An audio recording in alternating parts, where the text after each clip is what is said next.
बिस्मिल्लाहिर्रहमानिर्रहीम। अस्सलाम वालेकुम। खाना प्लस में खुश आमदीद। आज खाना प्लस में मैंने बनाया है जी हश ब्राउन, जो कि बहुत ही मज़े का बना था और बहुत ही फटाफट से बन जाता है। तो चलिए फटाफट से अपनी रेसिपी की तरफ चलते हैं और चाती मारते हैं कि इस हश ब्राउन को बनाने के लिए हमें किन किन चीज़ों की ज़रूरत है।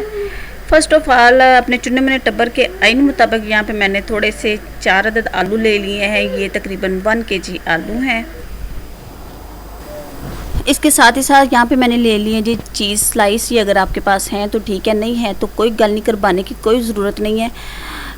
ऐसे भी बड़े बहुत ही मज़े के बनते हैं और वैसे भी ये विदाउट चीज़ ही बनते हैं। ये तो बस मैंने वैसे ही थोड़ी सी शोखी मार दी है। उसके साथ ही मैंने थोड़ा सा कॉर्नफ्लोर ले लिया और आलू जो है ना मैंने पील ऑफ कर लिया है। इनकी चमड़ी मैंने उधेड़ दी है और बाजमात इनको लटा दिया है।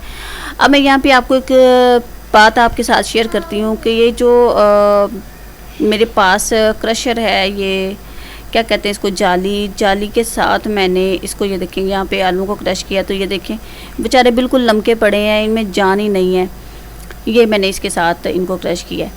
तो ये मैंने एक स्पेशल क्रशर रखा हुआ है। ये जो है ना जस्ट 20 रुपीज़ का आया था और ये बहुत ही ज़बरदस्त है, बहुत ही अच्छा है। बिल्कुल एक जैसे साइज़ में ये आलू जो है ना वो क्रश हो जाते हैं, यानी कि लीरो लीर जो है ना वो हो जाएंगे।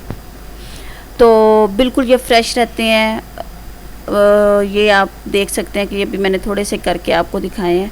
तो सारे आलूओं को मैं इसी के साथ जो है ना वो क्रश कर लूँगी। साइज़ में भी ये बिल्कुल एक जैसा ही साइज़ में रहते हैं, अप एंड डाउन नहीं होते। तो यहाँ पे देखिए ये मैंने सारे जो है ना आलू इसके साथ क्रश कर रही हूँ और माशाल्लाह बहुत ही अच्छी इसकी लुक आती है, शेप भी बहुत अच्छी आती है।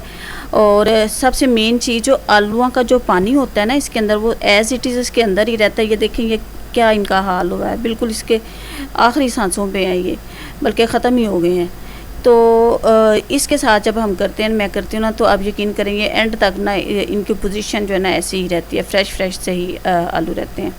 तो अब करना बनना क्या है, थोड़े थोड़े से आलू मैं उठाऊंगी और इनके मैं कर लूँगी जी निके निके मैंने यहाँ पे टोटे कर लेने हैं। बिल्कुल छोटे छोटे से करने हैं, बारीक बारीक से, बहुत ज़्यादा बड़े नहीं करने और बहुत ज़्यादा इनको हलवा भी नहीं बनाना। बस छोटे छोटे जो है ना वो आपने यहाँ पे इसके स्लाइस कर लेने हैं। तो बस इसी तरीके से छुरी को विंगा चिब्बा करके कभी इधर कभी उधर कर घुमा के तो आपने इसके जो छोटे छोटे से इसके स्लाइस कर लें। और यहाँ पे मैं आपको दिखाती हूँ कि हमें जो इसके स्लाइस छोटे छोटे से जो पीसीज हैं वो कितने से इंचज़ में चाहिए। ये देखिए बिल्कुल बारीक बारीक से हैं। तो असल हश ब्राउन जो है ना वो इसी तरह से है, बिल्कुल जो एक कीमा सा बन जाता है ना उसी तरीके से हमने नहीं बनाना। यानी कि इसकी शेप जो लुक है ना वो हमें नज़र आनी चाहिए। ये देखिए बिल्कुल इतने से साइज़ में आप इनको कर लें सारे आलूओं को। अब यहाँ पे एक बोल के अंदर मैंने पानी डाल दिया, नॉर्मल सा पानी है, ठंडा भी नहीं है गर्म भी नहीं है। आम जो रोटी का पानी होता है ना वही आप डालेंगे और इसमें करवाएंगे हम आलूओं की नैया करवा लेंगे थोड़ी देर के लिए। और नैया करवा जस्ट 3 to 5 मिनट आपने इसके अंदर डिप रखना है आलूओं को। उसके बाद इसको आपने स्टेन कर लेना है, ठीक है। अगर आप चाहें तो इसके अंदर नमक भी शामिल कर सकते हैं, अदरवाइज़ आप कुक करते वक्त उसमें नमक जो है ना वो शामिल कर लीजिएगा। एक पैन ले लिया, इसके अंदर मैंने डाल दिया जी ऑलिव ऑयल। और अगर आपके पास है तो ठीक है, नहीं है तो कोई बात नहीं, आप इसके अंदर सिंपल वेजिटेबल ऑयल भी थोड़ा सा डाल सकते हैं। तो अब ये देखें जो आलू मैंने कट किए थे उनकी मैं आपको शेप दिखाती हूँ।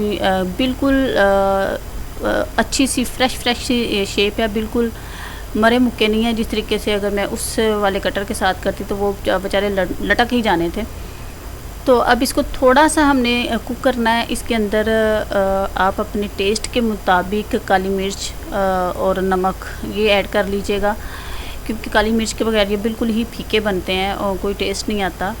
तो ज़री बात है, हम लोग जो है ना वो स्पाइसी चीज़ें खाने के यूज़ टू हैं, तो इसलिए थोड़ी सी आप हल्की सी आप इसमें काली मिर्च जो है ना वो ऐड कर लीजिएगा। और इसको बहुत ज़्यादा कुक नहीं करना, जस्ट 5 मिनट तक जो है ना वो आपने इसको कुक करना है और इसको मुसलसल हिलाते रहना है, इसको आपने छोड़ नहीं देना। तो ये देखें यहाँ पे ये कुक हो गए हैं और बहुत ज़्यादा कुक भी नहीं हुए, बस थोड़ी सी इनको हीट लगी है। और इसके बाद इसको मैंने निकाल लिया और जो कॉर्नफ्लोर है वो मैंने फिल वक्त 2 चम्मच इसके अंदर ऐड किया है। और मैं देखूँगी कि अगर और ज़रूरत पड़ी तो इसके अंदर